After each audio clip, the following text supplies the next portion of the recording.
भगवान राम के धर्म पर सवाल और बैठे बिठाए यहाँ पर बीजेपी को तो मुद्दा मिल गया, लेकिन क्या ममता बनर्जी एक बार फिर से बुरी फंसी नजर आ रही हैं? कैसे डैमेज कंट्रोल करेंगी आखिरकार ममता बनर्जी? नमस्कार, आप देख रहे हैं न्यूज़ 18 का डिजिटल प्लेटफॉर्म। मैं हूं आपके साथ श्रुति श्रीवास्तव।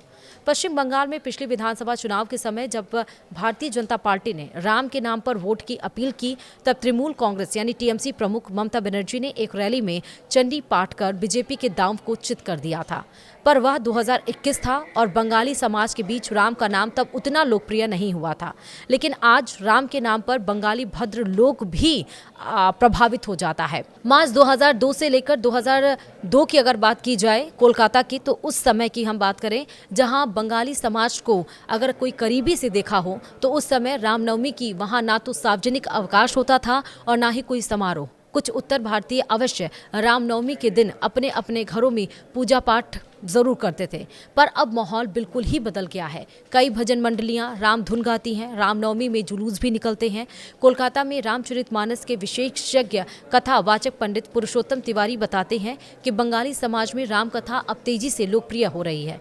वे कहते हैं कि निश्चित तौर पर इसके पीछे राष्ट्रीय स्वयंसेवक संघ यानी कि आरएसएस और बीजेपी के लोग हैं, पर अब जो माहौल है उसे खारिज नहीं किया जा सकता है। यही कारण है कि टीएमसी विधायक मदन मित्रा राम पर टिप्पणी कर फंस गए हैं। उनकी इस टिप्पणी का विरोध बंगाली भद्र लोग भी कर रहा है।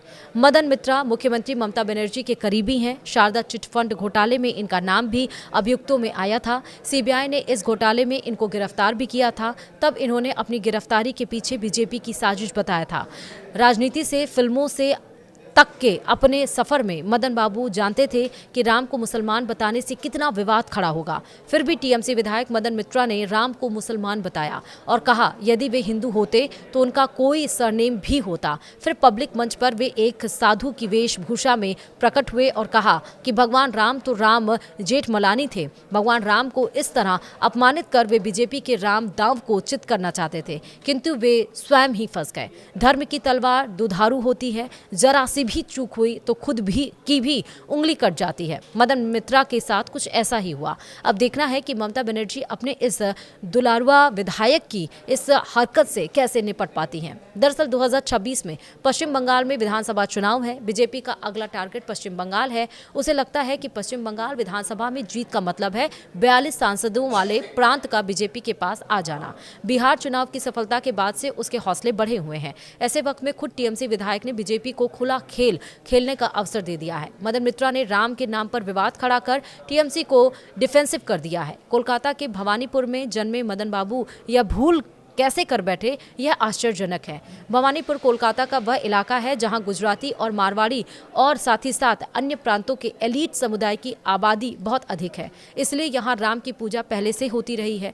मगर मदन मित्रा बदलते बंगाल का मिजाज नहीं समझ सके। वैसे कोलकाता या कलकत्ता तो 100 वर्ष से अधिक तक ब्रिटिश भारत की राजधानी रहा। देश के हर कोने, हर धर्म के लोग तो यहाँ रहते ही आए हैं। विश्व के देशों के लोग भी यहाँ हैं। औपनिवेशिक काल से ही कलकत्ता में यूरोप के अलग अलग देशों के व्यापारी यहां आए और बस गए। कुछ तो अंग्रेजों के साथ चले गए, कुछ आज भी बसे हुए हैं। यही मिजाज पूरे बंगाल का है। ठीक है, बंगाल बंगालियों का है, किंतु यहाँ अब दूसरे क्षेत्रों से आए लोग भी, रीति रिवाज भी यहीं की माटी में घुल मिल गए हैं। नादिया जिले तो वैष्णव आंदोलन का गढ़ रहा है। करीब 600 साल पहले कृतिवास ने बांग्ला रामायण लिखी थी, इसलिए ऐसा नहीं कहा जा सकता है कि बंगाल भगवान राम की पूजा से बाहर रहा है। मगर रेनेसा के समय यहाँ कोलकाता और वहां पूजी जाने वाली काली का इतना असर पड़ा कि पूरा बंगाल काली पूजा के माध्यम से जाने लगा। इसके बाद स्वामी राम कृष्ण परमहंस का प्रभाव यहां बहुत पड़ा। मगर 2014 से बीजेपी जैसे जैसे आगे बढ़ी, बंगाल उसके निशाने पर रहा। 1977 से लेकर 2010 तक यहां सीपीएम के नेतृत्व वाले लेफ्ट मोर्चे का शासन रहा। इसके बाद से कांग्रेस कभी भी यहां से सीपीएम को हटा नहीं पाई। खुद ममता बनर्जी भी यहां के वाम शासन से कांग्रेस में रहते हुए लड़ नहीं पाई, किंतु 1998 में उन्होंने कांग्रेस छोड़ दी और तृणमूल कांग्रेस बनाई। तब से सीपीएम को चुनौती मिलनी शुरू हुई है। अंततः 2011 में ममता बनर्जी ने टीएमसी के माध्यम से पश्चिम बंगाल का किला कम्युनिस्टों से छीना। इस किले को ध्वस्त करने के लिए ममता ने मुस्लिम कार्ड खूब खेला, जो धार्मिक ध्रुवीकरण यहाँ कभी नहीं उभरा, क्योंकि कम्युनिस्टों ने अपने शासन से धर्म को लोक में तो रहने दिया, उसे राजनीति में नहीं घुसने दिया। इसलिए बंगाली भद्र लोक का चिंतन धर्मनिरपेक्ष रहा है, मगर ममता ने मुस्लिम कार्ड के जरिए बंगाली भद्र लोक की धर्मनिरपेक्षता को चुनौती दी।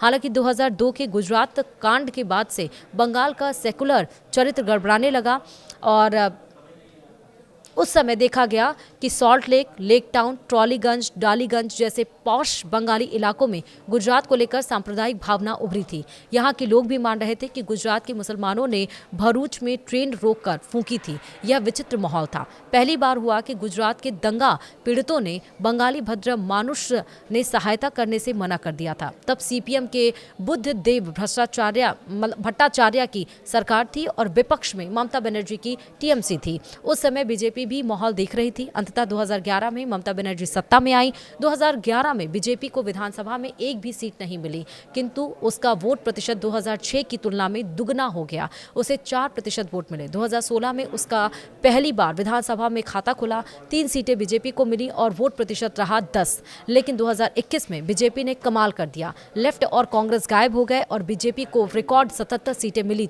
तथा 38% वोट भी। तब प्रधानमंत्री नरेंद्र मोदी ने बीजेपी की ओर से आक्रामक प्रचार किया और राम मंदिर के निर्माण को सुप्रीम कोर्ट से मिली हरी झंडी को पार्टी की सफलता बताया था।